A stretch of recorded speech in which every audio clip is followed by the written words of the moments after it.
का बाप जो ठहरा पार्वती, अब उसके हाथ पीले करने का समय आ गया है। पर हमारी आनंदी तो अभी सिर्फ 9 साल की है। अभी तो उसके पढ़ने लिखने और खेलने कूदने के दिन हैं।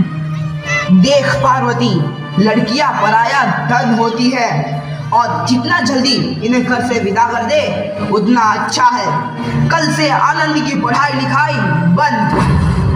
पर बापू, इसमें मेरी क्या गलती है?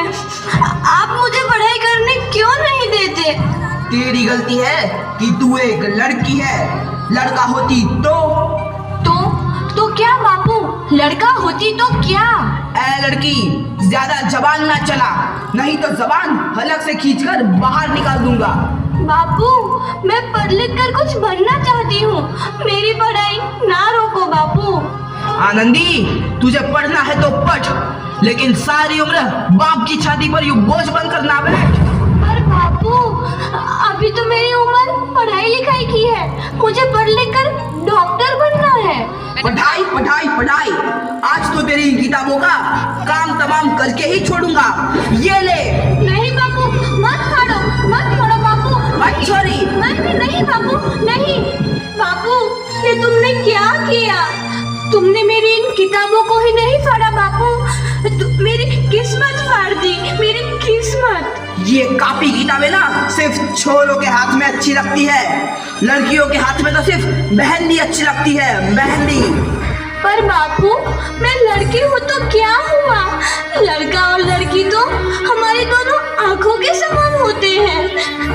चुप कर आनंदी, और यह एहसान मान कि अब तक जिंदा है तू। कहीं बचपन में गला दबा कर मार दिया होता तो यह तेरी बकबक नहीं सुननी पड़ती आज। पर बापू, मुझे चूल्हा जलाना अच्छा ना लगे है। देख छोरी, जितना जल्दी हो तू चूल्हा जलाना सीख ले, उतना ही अच्छा है तेरे लिए। और हाँ, तेरा ब्याह तो होगा, वो भी कल के कल। अबला जीवन है तुम्हारी यही कहानी। आंचल में है दूध और आंखों में है पानी। मुझे माफ कर दे बेटी, तेरे बापू के जिद के आगे मेरी एक न चलेगी।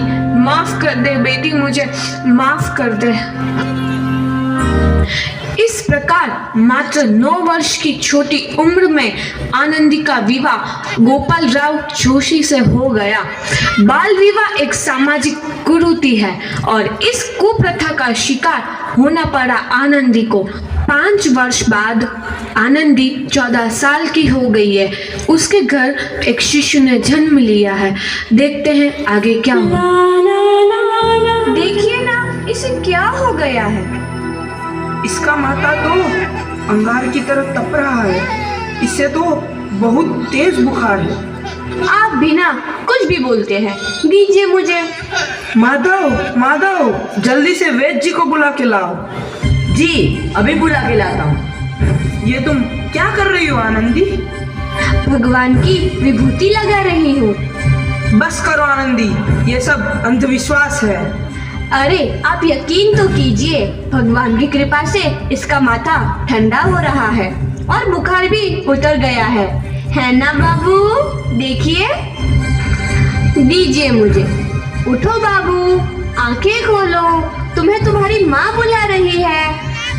आंखें खोलो, देखिए ना इसे क्या हो गया है। आंखें भी नहीं खोल रहा। आंखें खोलो बेटा। आप चुप क्यों है? आंखें खोलो बेटा, आंखें खोलो। आनंदी, हमारा बेटा कभी आंखें नहीं खोलेगा। नहीं, ऐसा नहीं हो सकता।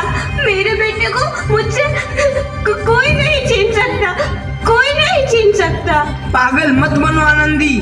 माधव,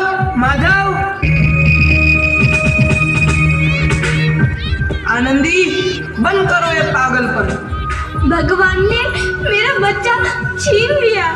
भगवान ने नहीं, तुम्हारी अशिक्षा और अंधविश्वास ने तुम्हारा बच्चा छीना है। अगर तुम पढ़ी लिखी होती तो आज हमारा शिशु जीवित होता। तुम अनपढ़ थी आनंदी, अनपढ़। नहीं, अब मैं अनपढ़ नहीं रहूंगी मैं अनपढ़। मैं पढ़ूंगी ताकि कल किसी और आनंदी को इलाज के अभाव में अपना बच्चा ना खोना पड़े। शाबाश आनंदी, और यही तुम्हारे अपराध के लिए प्रायश्चित भी है।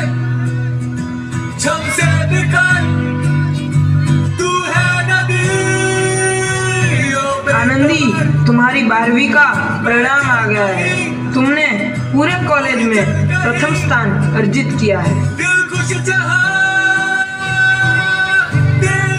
आनंदी, तुम्हारी मेहनत रंग लाई है। तुम्हें शिक्षा वृत्ति मिली है। ये लो तुम्हारे अमेरिका जाने की टिकट। मुझे शिक्षा वृत्ति मिल गई, मैं अमेरिका जा रही हूँ। पर ये सब मैं अकेले कैसे कर पाऊंगी? आनंदी, अपना आप को इतना कमजोर क्यों समझ रही हो? फिर इतना पढ़ने लिखने का क्या फायदा? तुम अभी गवार की गवार नहीं हूँ मैं अब गवार।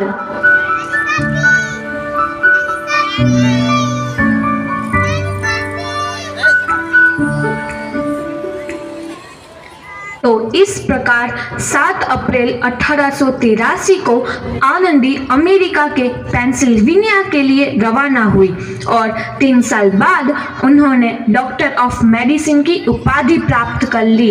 इधर आनंदी के पिता की तबीयत बहुत खराब है। आगे क्या होता है देखते हैं।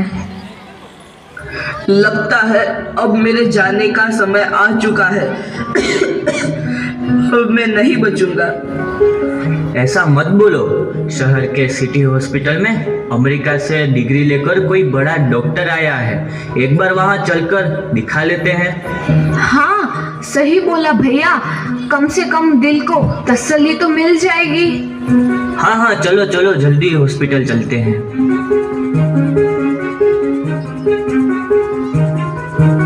इस मरीज की हालत तो बहुत ही खराब है। कोई चमत्कार ही इसे बचा सकता है। ऐसा मत बोलो भाई। डॉक्टर साहब कब तक आ जाएंगे?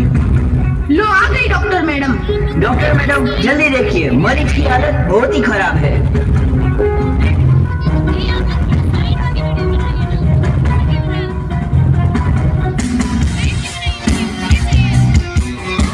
अब आप बिल्कुल ठीक है। मौत के मुंह से आपको बचाया है डॉक्टर मैडम ने। डॉक्टर साहब ने मुझे बचा लिया। मुझे मिलना है डॉक्टर साहब से।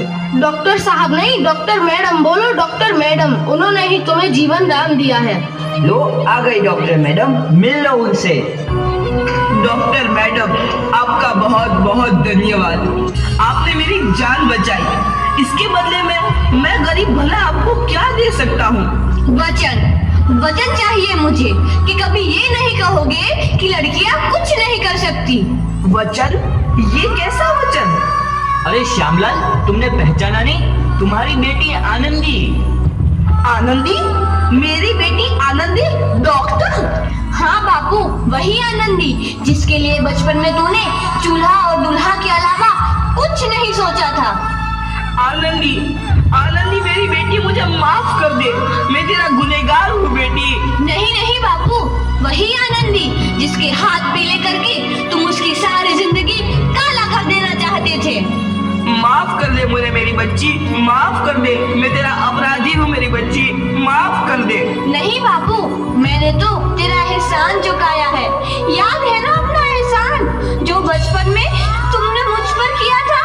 ताने सुना सुना कर जीते जी मार डाला था मुझको। अब बोल, और किस किस को मारेगा? आनंदी बेटी, मुझे माफ कर दे मेरी बच्ची। मैं तेरा गुनहगार हूँ। बापू, आपने ही तो बोला था किताबें सिर्फ बेटों के हाथ में अच्छी लगती है, बेटियों के हाथ में तो सिर्फ मेहंदी। बेटों और बेटियों में फर्क करना तो आंखों में फर्क करने समान है। एक का पढ़ना और दूसरे का ना पढ़ना सामाजिक अंधकार है बापू, सामाजिक अंधकार। उपकार मांगता हूँ मैं तुझ जैसी बेटी का, जिसने सारी उम्र मुझसे कुछ ना मांगा तो सिर्फ बराबरी का दर्जा। वरना सच तो यह है कि मैं तेरी माफी के लायक भी ना हूँ। मुझे बाप तेरी बराबरी कर सके उसके मैं लायक भी ना हूँ मेरी बेटी, मैं लायक भी ना हूँ।